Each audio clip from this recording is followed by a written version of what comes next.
Welcome back. I'm Kim Bailey. She's Juliana Osborne, and this is Inside Exec. Today we are joined by Dalmo Cirne from Colorado, where it's a balmy 37 degrees apparently, and low in Australia here we're freezing. What we consider freezing, because where I am in the Hunter Valley it's 5 degrees, and we might get to double figures, we might not. And Juliana, of course, is in Sydney, and she thinks that's cold, having spent some considerable time in Cairns lately. So I think the comparison is what's worrying her more than anything. But we welcome Dalmo. Let me tell you a little bit about Dalmo. He's going to talk to us about management streams and his new book. Dalmo works with technology, writes books and articles ranging from management and leadership to software and mathematics. Colorado, as I said, is where he calls home. What is different about his work is that it presents explanatory knowledge for what, why, when, and how to go about the topics he explores. In addition to content, whenever possible, he complements with real-life examples to illustrate them in practice. With a degree in mathematics and over 3 decades working in technology, he uses his experience to build products, lead teams, and teach what he has learned. So welcome to our listening audience, which is worldwide, even though we're based in Australia. Hello. Hello, thank you for the introduction, and I'm glad to be here. So we sent Dalmo some questions, first of all, that revolve around the idea of management streams. First one was, what led you to focus on management streams? Absolutely. Management streams is focused on an audience that is usually not really addressed by many or most of the books on leadership and management that are out there. Imagine that you are an individual contributor, or you are a new graduate in business or other areas, and you want to get into management. As an individual contributor, you would not know what to manage or how to manage, why to manage.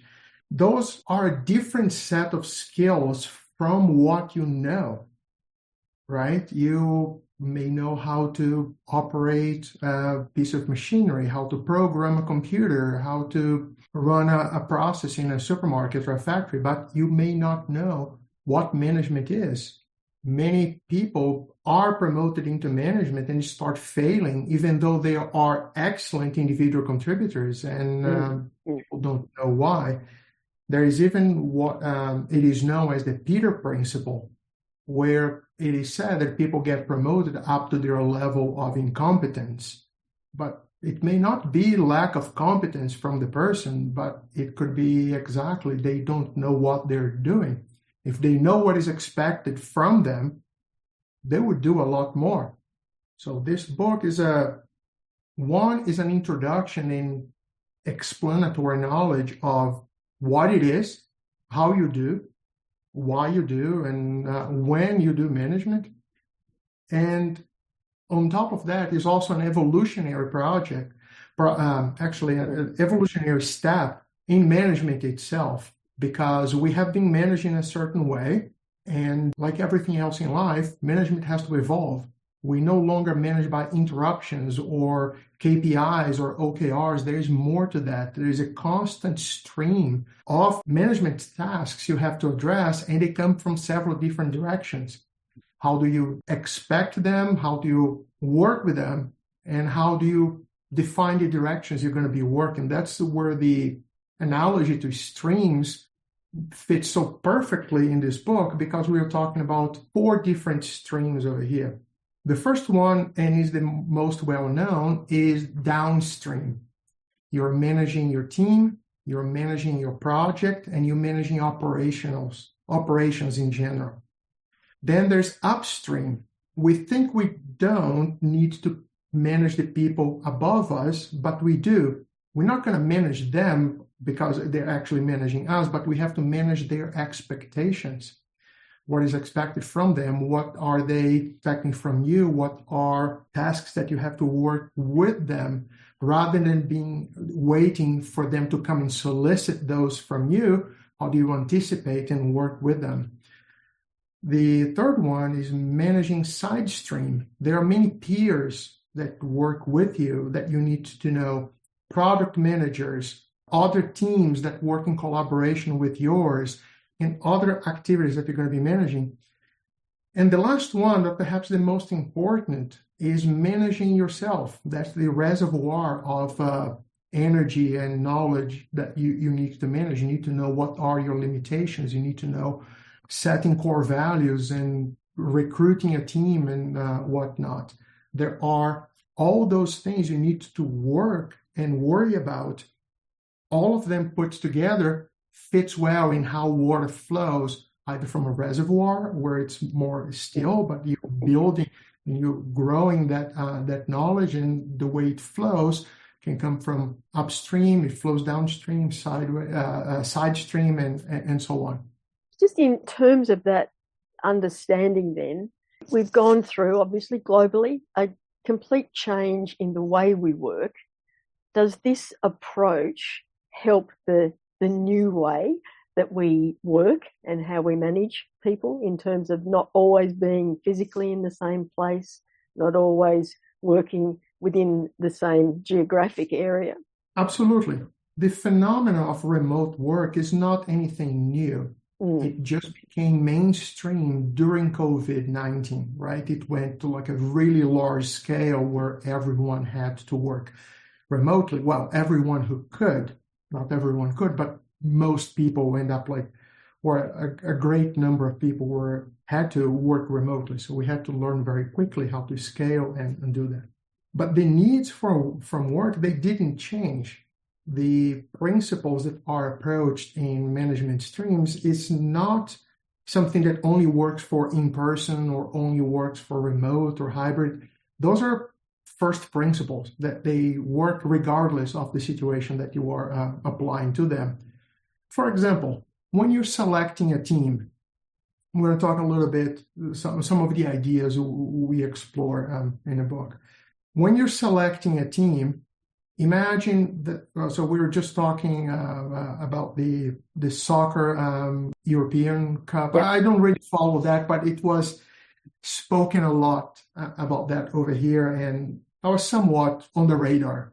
If you assemble a team that is all goalies or all forwards, it's not going to work. You need a composition of a team that has all the right players in the right positions. The same applies when you're building your team. I identified 3 fundamental positions that you have to have on your team. One is of a visionary. You don't need many visionaries. If everyone is a visionary, you're not going to build anything, but you need some people who can identify, oh, this could be a product, or this idea or this need from a customer we can transform into a product, and we can automate a process or whatnot. The second one is an implementer, and we're going to need lots of those. Most people are going to be implementers. They're going to know, I know the vision, I know what language you're going to be using, what database or what tools, or if it's a car, whatever the product is, they know how to implement that. They know how to build and create a final product. There's a third role that is often overlooked, which is the closer. Implementers, they're really great at building things, but sometimes when the product is getting very close to the finish line, they get distracted by the next idea. And they look, oh, this product is great. I did my part. I saw this other idea over here. I'm going to start working on that.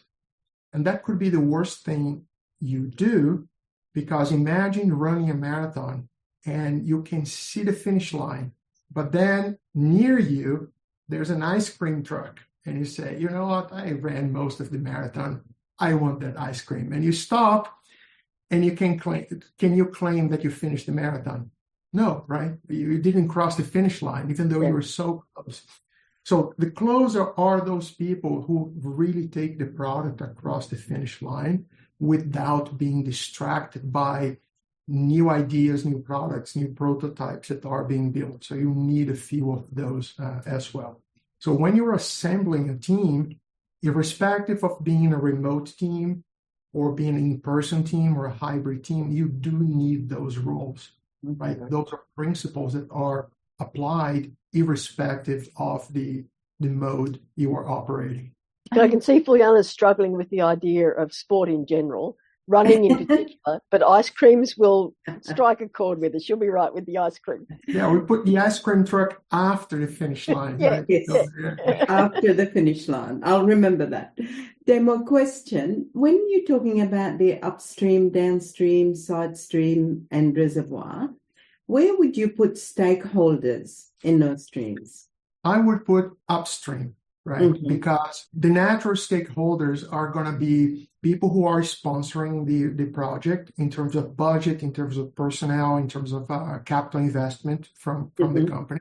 Stakeholders are going to be customers as well, right? They're outside of the company. They're going to join focus groups. They're going to come and contribute with their own opinions, with their experience of using the product, giving feedback, and so on. You're going to have to report to them what improvements you've made, how you address their feedbacks, and so on.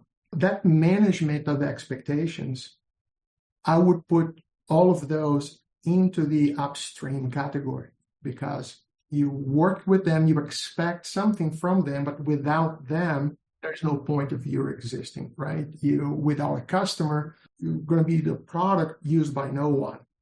Yeah. No team can maintain motivation without a product being used.